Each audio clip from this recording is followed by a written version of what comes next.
Duração das penas futuras. É arbitrária ou sujeita a uma lei qualquer a duração dos sofrimentos do culpado na vida futura? Deus nunca obra caprichosamente, e tudo no universo se rege por leis em que a sua sabedoria e a sua bondade se revelam. Em que se baseia a duração dos sofrimentos do culpado? No tempo necessário a que se melhore, sendo o estado de sofrimento ou de felicidade proporcionada ao grau de purificação do espírito. A duração e a natureza de seus sofrimentos dependem do tempo que ele gaste em melhorar-se. À medida que progride e que os sentimentos se lhe depuram, seus sofrimentos diminuem e mudam de natureza. São Luís. Ao espírito sofredor, o tempo se afigura tão ou menos longo do que quando estava vivo? Parece-lhe mais longo. Para ele não existe o sono. Só para os espíritos que já chegaram a certo grau de purificação, o tempo, por assim dizer, se apaga diante do infinito. Poderão durar eternamente os sofrimentos do espírito?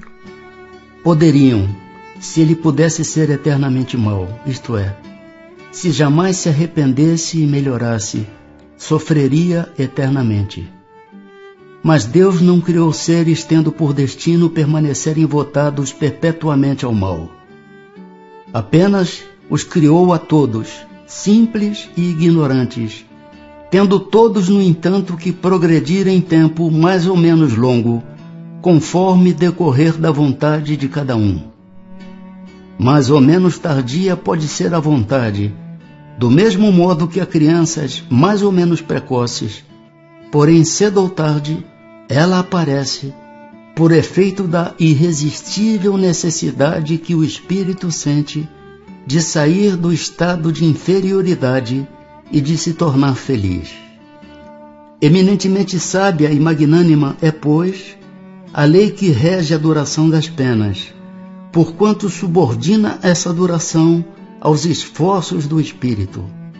Jamais o priva do seu livre arbítrio. Se deste faz ele mau uso, sofre as consequências. São Luís. Haverá espíritos que nunca se arrependem? Há os de arrependimento muito tardio, porém pretender-se que nunca se melhorarão, fora negar a lei do progresso e dizer que a criança não pode tornar-se homem. São Luís. Depende sempre da vontade do espírito a duração das penas? Algumas não haverá que lhes sejam impostas por tempo determinado? Sim, ao espírito podem ser impostas penas por determinado tempo. Mas Deus, que só quer o bem de suas criaturas, acolhe sempre o arrependimento e infrutífero jamais fica o desejo que o espírito manifeste de se melhorar. São Luís. Assim, as penas impostas jamais o são por toda a eternidade?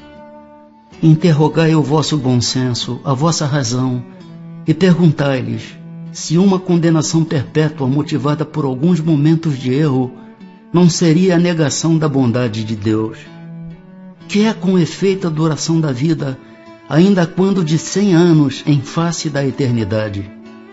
Eternidade. Compreendeis bem esta palavra? Sofrimentos, torturas sem fim, sem esperanças, por causa de algumas faltas. O vosso juízo não repele semelhante ideia? Que os antigos tenham considerado o Senhor do Universo um Deus terrível, cioso e vingativo, concebe-se. Na ignorância em que se achavam, atribuíam a divindade às paixões dos homens. Esse, todavia, não é o Deus dos cristãos, que classifica como virtudes primordiais o amor, a caridade, a misericórdia, o esquecimento das ofensas. Poderia ele carecer das qualidades cuja posse prescreve como um dever às suas criaturas? Não haverá contradição em se lhe atribuir a bondade infinita e a vingança também infinita? dizes que, acima de tudo, ele é justo e que o homem não lhe compreende a justiça. Mas a justiça não exclui a bondade, e ele não seria bom se condenasse a eternas e horríveis penas a maioria das suas criaturas. Teria o direito de fazer da justiça uma obrigação para seus filhos, se lhes não desse meio de compreendê-la? Aliás, no fazer que a duração das penas dependa dos esforços do culpado, não está toda a sublimidade da justiça unida à bondade? Aí é que se encontra a verdade desta sentença: a cada um segundo as suas obras. Santo Agostinho. Aplicai-vos por todos os meios ao vosso alcance, em combater, em aniquilar a ideia da eternidade das penas, ideia blasfematória da justiça e da bondade de Deus, germe fecundo da incredulidade, do materialismo e da indiferença que invadiram as massas humanas, desde que as inteligências começaram a desenvolver-se. O espírito, prestes a esclarecer-se, ou mesmo apenas desbastado, logo lhe aprendeu a monstruosa injustiça. Sua razão a repele, e então raro é que não englobe no mesmo repúdio a pena que o revolta e o Deus a quem a atribui. Daí os males sem conta que hão desabado sobre vós, e aos quais vimos trazer remédio. Tanto mais fácil será a tarefa que vos apontamos, quanto é certo que todas as autoridades em que se apoiam os defensores de tal crença evitaram todas pronunciar-se formalmente a respeito. Nem os concílios, nem os pais da Igreja resolveram essa grave questão. Muito embora, segundo os evangelistas, e tomadas ao pé da letra as palavras emblemáticas do Cristo, ele tenha ameaçado os culpados com um fogo que se não extingue, com um fogo eterno, absolutamente nada se encontra nas suas palavras, capaz de provar que os haja condenado eternamente. Pobres ovelhas desgarradas, aprendei a ver aproximar-se de vós o bom pastor, que longe de vos banir para todo sempre de sua presença, vem pessoalmente ao vosso encontro para vos reconduzir ao aprisco.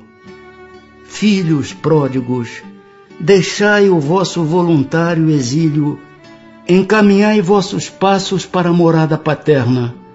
O Pai vos estende os braços e está sempre pronto a festejar o vosso regresso ao seio da família.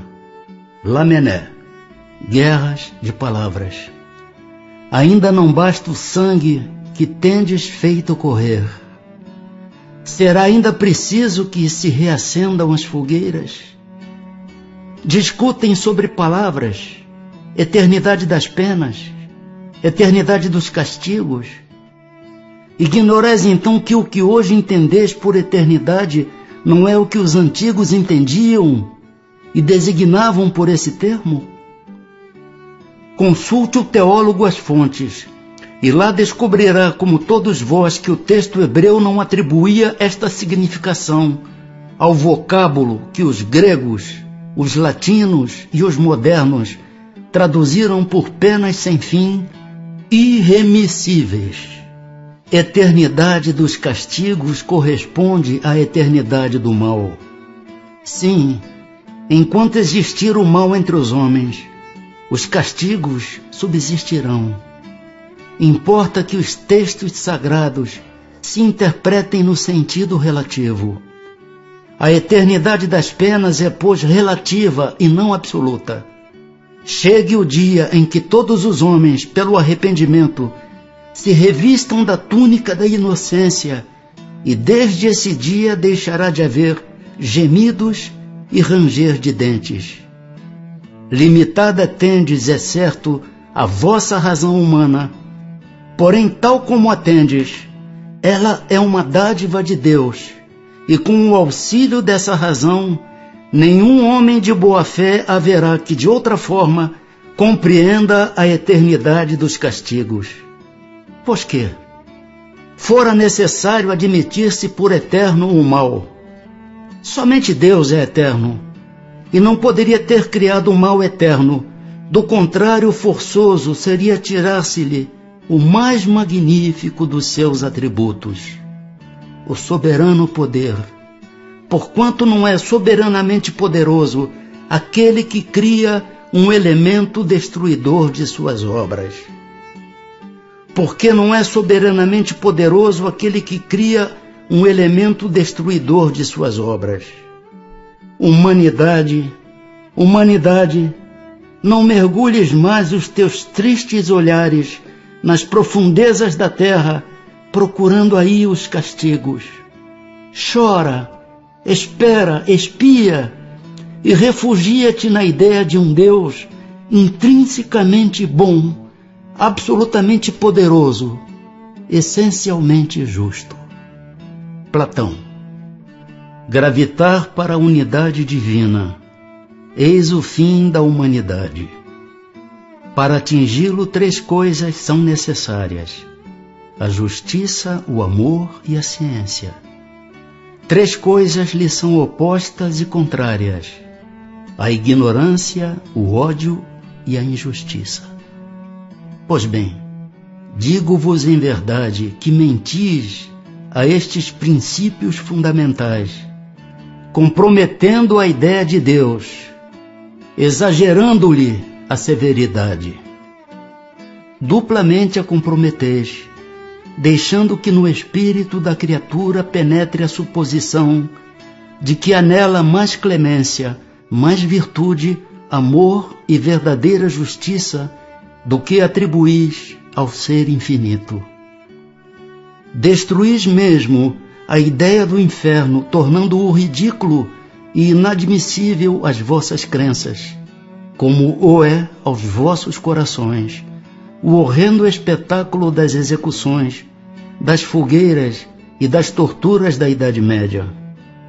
Pois que, quando banida se acha para sempre das leis humanas a era das cegas represálias, é que esperais mantê-la no ideal? Oh, crede-me, irmãos em Deus e em Jesus Cristo, crede-me. Ou vos resignais a deixar que pereçam nas vossas mãos todos os vossos dogmas, de preferência a que se modifiquem, ou então vivificai-os, abrindo-os aos benfazejos eflúvios que os bons, neste momento, derramam neles. A ideia do inferno, com as suas fornalhas ardentes, com as suas caldeiras a ferver, pôde ser tolerada, isto é, perdoável, num século de ferro. Porém, no século XIX, não passa de vão fantasma, próprio quando muito para amedrontar criancinhas, e em que estas, crescendo um pouco, logo deixam de crer. Se permanecerem nessa mitologia aterradora, engendrareis a incredulidade, mãe de toda a desorganização social. Tremo, entrevendo toda uma ordem social abalada e a ruir sobre os seus fundamentos por falta de sanção penal. Homens de fé ardente e viva, vanguardeiros do dia da luz, mãos à obra, não para manter fábulas que envelheceram e se desacreditaram, mas para reavivar, revivificar a verdadeira sanção penal, sob formas condizentes com os vossos costumes, os vossos sentimentos e as luzes da vossa época. Quem é com efeito o culpado? É aquele que por um desvio, por um falso movimento da alma, se afasta do objetivo da criação, que consiste no culto harmonioso do belo, do bem, idealizados pelo arquétipo humano, pelo homem-Deus, por Jesus Cristo. Que é o castigo? A consequência natural derivada desse falso movimento, uma certa soma de dores necessária a desgostá-lo da sua deformidade pela experimentação do sofrimento. O castigo é o aguilhão que estimula a alma, pela amargura, a se dobrar sobre si mesma e a buscar o porto de salvação. O castigo só tem por fim a reabilitação, a redenção. Querê-lo o eterno por uma falta não eterna é negar-lhe toda a razão de ser. Oh, em verdade vos digo, cessai de pôr em paralelo na sua eternidade o bem, essência do Criador, com o mal, essência da criatura. Fora criar uma penalidade injustificável. Afirmai ao contrário o abrandamento gradual dos castigos e das penas pelas transmigrações, e consagrareis a unidade divina, tendo unidos o sentimento e a razão. Paulo, apóstolo.